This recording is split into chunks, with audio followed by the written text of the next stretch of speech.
আমাকে যে মানুষটি বিয়ে করলো তার আগের স্ত্রীর একটা ছেলে সন্তান আছে। তার স্ত্রী মারা গেছে। এখন তার ছেলেটিকে দেখাশোনা করার জন্য আমাকে বিয়ে করেছে। ছেলেটার নাম রাজু। বয়স 12 বছর হবে। আমিও জেনেই বিয়ে করেছিলাম। আমার স্বামী আমায় বিয়ে করেছিল তার কারণ তার ছেলে রাজুকে দেখাশোনা করার জন্য। কিন্তু রাজু ছেলেটি আমার দিকে খারাপ দৃষ্টিতে চেয়ে থাকত। আমি বুঝতে পারতাম সে আমার কাছে কি চায়। একদিন স্বামী একটা কাজের শহরে চলে গেলেন, আর এর মধ্যে বাড়িতে কেউ ছিল না। রাতে রাজু বলল, মা, আমি আমার রুমে একা ঘুমাতে পারবো না। অথচ তার বাবা বাড়িতে থাকতে সে তার নিজের রুমে ঘুমাতো। আমার রুমে ঘুমানোর জন্য আমার প্রতি রাতে বলতো। আমার আসল মা বেঁচে থাকলে আমাকে না করতে পারত না। তুমি মুখে মুখে না করে দিলে এসব বলে কান্না করতে লাগলো। আমি বলেছিলাম, এখন তুমি বড় হয়েছ, তোমার আলাদা রুমে ঘুমাতে যাওয়া উচিত। রাজু মাঝে মাঝে আবদার করত আমি যেন তাকে গোসল করিয়ে দেয়। একদিন তার কান্না দেখে এবং কেন আমার রুমে ঘুমাতে চায় এই বিষয়টা জানার জন্য আমি বললাম, ঠিক আছে, তুমি আজ আমার রুমে থাকবে। রাত যখন 3টা বাজে তখন রাজু আমার সাথে যা করেছিল তা শুনলে তোমাদের চোখ কপালে উঠে যাবে। তাহলে আসল ঘটনাটা বলি। তার আগে আপনারা যারা আমাদের এই ছোট্ট চ্যানেলটির নতুন দর্শক তারা চ্যানেলটি সাবস্ক্রাইব করে আমাদের সাথে থাকবেন। আজ আমার বিয়ে হয়েছে, বাকি সব নতুন বন্ধুর মতো। আমিও আমার বাসর ঘরে বসে আছি, কিন্তু আজ আমার মনে নেই কোনো সংকোচ, নেই কোনো স্বপ্ন, আর নেই নতুন সংসার সাজানোর ইচ্ছা। কারণ আজ প্রথমবার নয় যে আমি এভাবে নতুন বউ সেজে বসে আছি। এর আগেও ছিল এরকম একটি রাত যে কারোর জন্য এভাবেই বসেছিলাম। আজ হয়তো সব একই রকম, শুধু মানুষটি বদলে গেছে। হঠাৎ দরজা থেকে কারো আসার আওয়াজ শুনলাম। সে আর কেউ নয়, আমার নতুন স্বামী শাহজাহান। আমি উঠে সালাম করলাম। শাহজাহান বলল, সালাম করা লাগবে না, বরং আপনি বিছানায় শুয়ে পড়ুন। আমিও সোফায় শুয়ে পড়ি। সালমা বলল, না না, আপনি বিছানায় ঘুমান, আমি সোফায় থাকতে পারবো। শাহজাহান বলল, দেখুন, আমরা দুজনের কেউই এই বিয়ে মানি না। দুজনেরই আলাদা আলাদা কারণ আছে বিয়ে করার, কিন্তু আমরা একজন অন্যজনের সম্মান তো করি।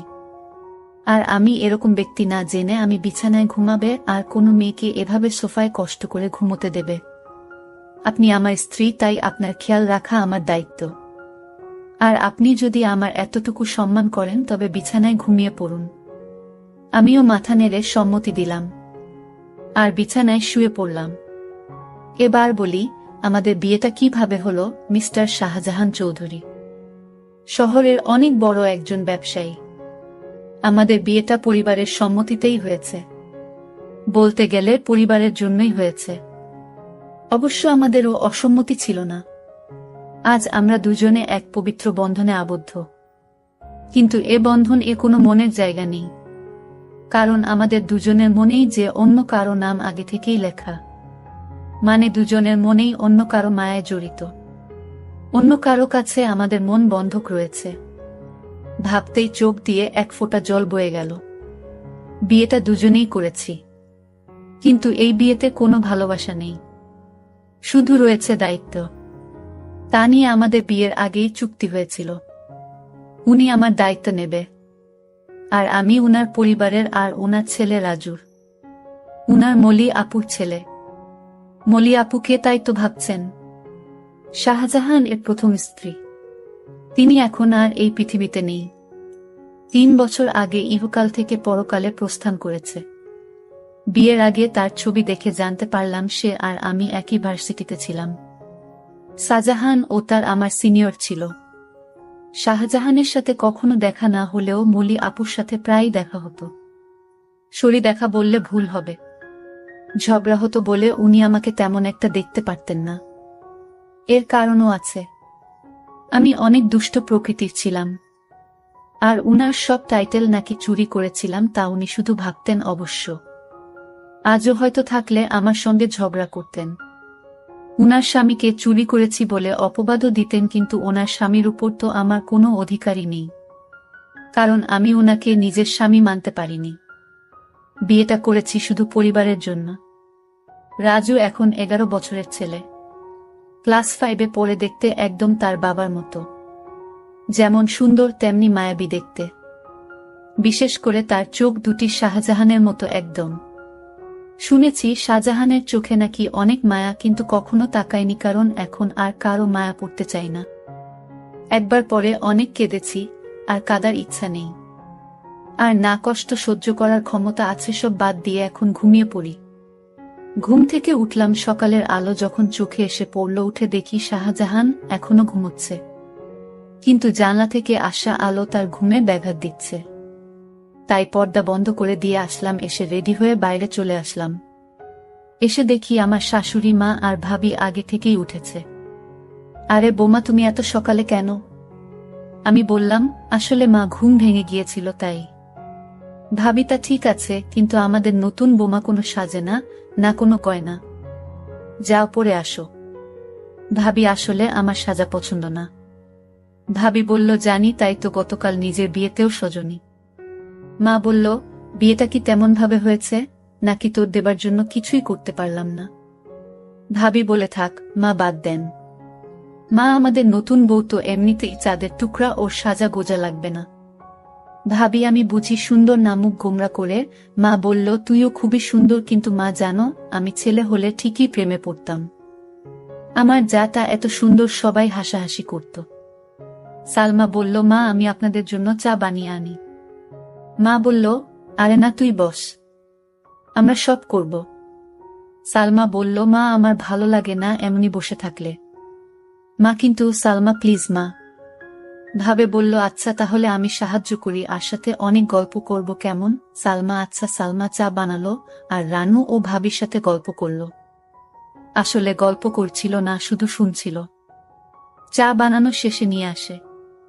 এসে দেখে মা, বাবা আর শাহজাহানের ভাইয়া বসে আছে।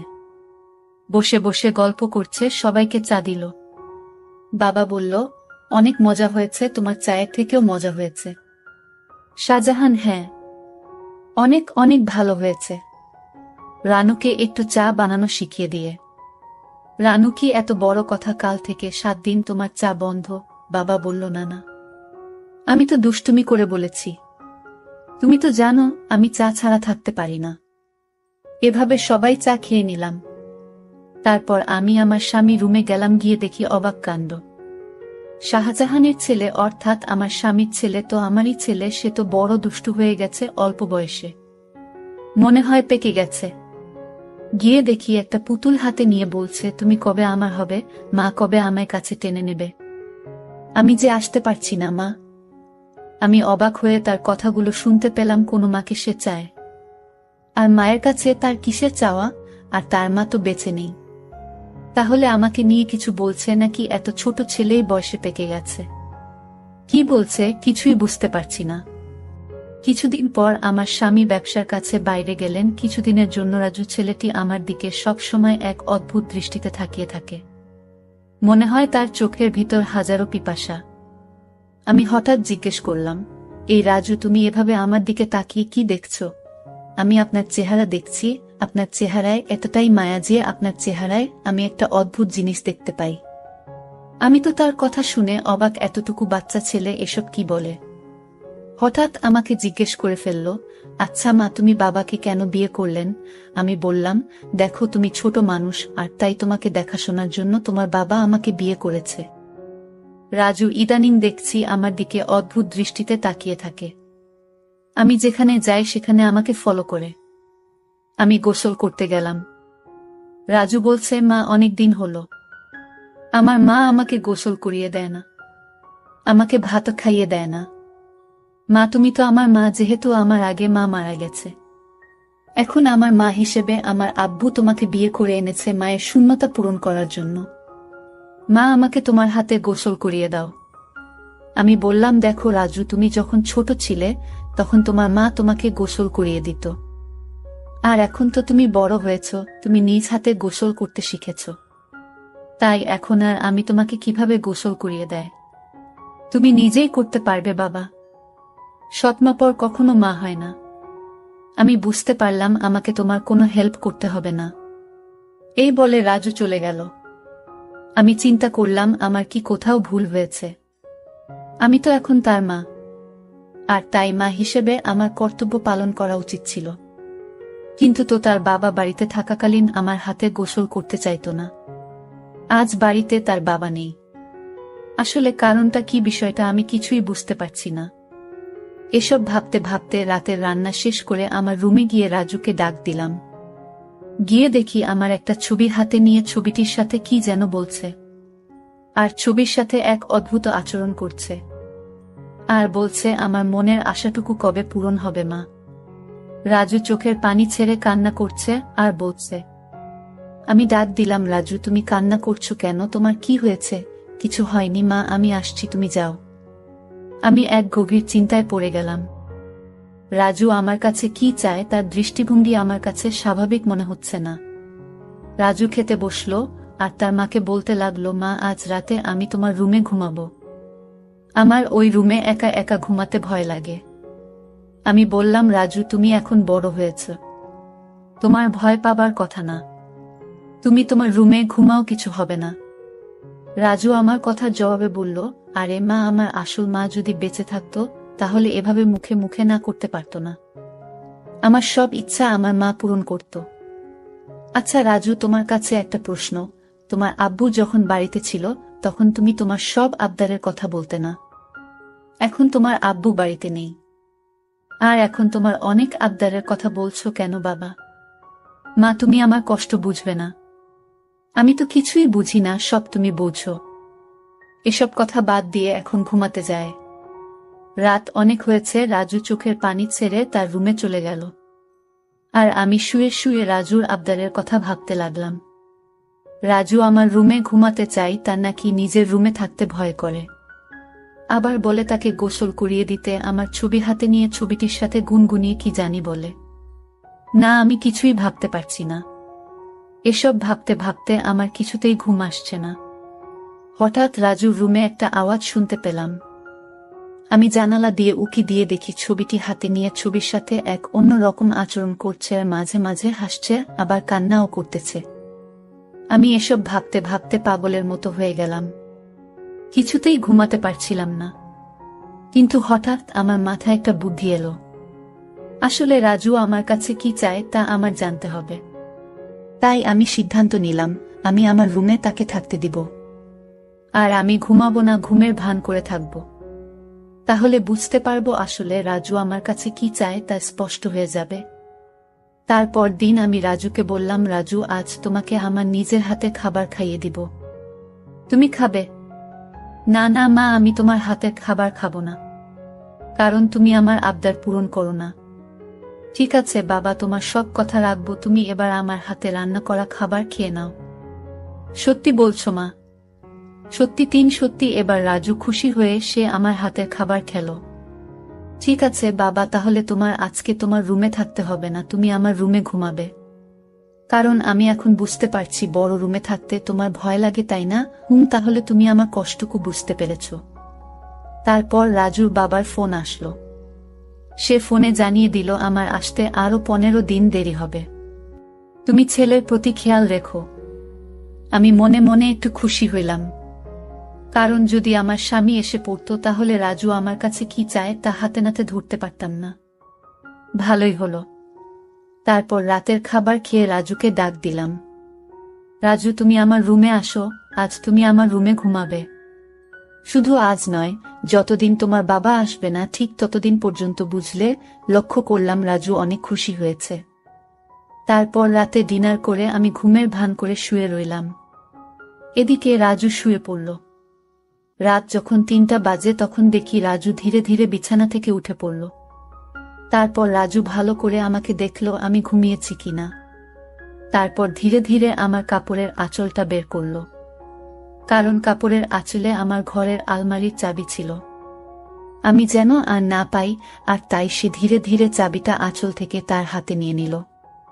তারপর আলমারিতে থাকা তার মায়ের স্বর্ণের গহনা ছিল, আর আলমারিটা খুলে সকল স্বর্ণ অলংকার সে একটা শপিং ব্যাগে নিয়ে নিল। ব্যাগ তার রুমে নিয়ে রেখে আসলো। তারপর চাবিটা আঁচলে বেঁধে রেখে দিল।